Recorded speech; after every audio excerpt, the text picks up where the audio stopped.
Tirtam, Om Namah Tirtam, Om Namah Tirtam, Prabhu Ji de Om Namah Tirtam, Om Namah Tirtam, Tirtanam de Om Namah Tirtam, Om Namah Tirtam, Om Namah Tirtam, Om Namah Tirtam, Om Namah Tirtam, Om Namah Tirtam, Om Namah Tirtam, Om Namah Tirtam,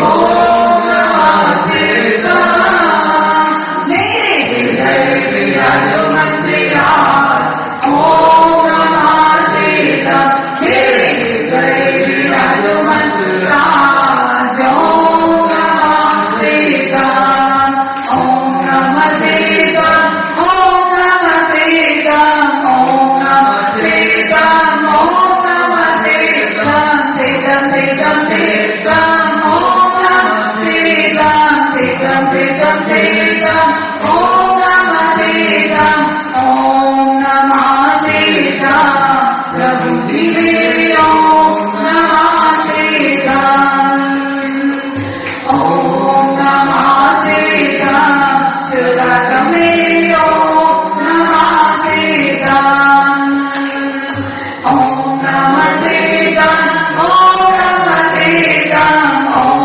Namah Tirtam, Om Namah Tirtam, Tirtam Tirtam Tirtam, Om Namah Tirtam, Tirtam Tirtam Tirtam, Om Namah Tirtam, Om Namah Tirtam, Prabhu Ji de Om Namah Tirtam, Om Namah Tirtam, Swami Ji de Om Namah Tirtam, Om Namah Tirtam, Om Namah Tirtam, Om Namah Tirtam, Om Namah Tirtam, Tirtam Tirtam Tirtam, Om Namah Tirtam, Tirtam Tirtam Tirtam, Om Namah Tirtam, Om Namah Tirtam,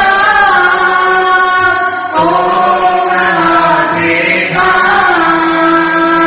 Om Namah Tirtam, Om Namah Tirtam, मेरे हृदय विराजो मंदिराज, Om Namah Tirtam, मेरे हृदय विराजो मंदिराज, Om Namah Tirtam, Om Namah Tirtam, Om Namah Tirtam, Om Namah Tirtam, Om Namah Tirtam, Tirtam Tirtam Tirtam, Om Namah Tirtam, Tirtam Tirtam Tirtam, Om Namah Tirtam, Om Namah Tirtam, Prabhu Ji de Om Namah Tirtam, Om Namah Tirtam, Kadai Kari Om Namah Tirtam, Om Namah Tirtam, Om Namah Tirtam, Om Namah Tirtam, Om Namah Tirtam, Tirtam Tirtam Tirtam, Om Namah Tirtam, Tirtam Tirtam Tirtam, Om Namah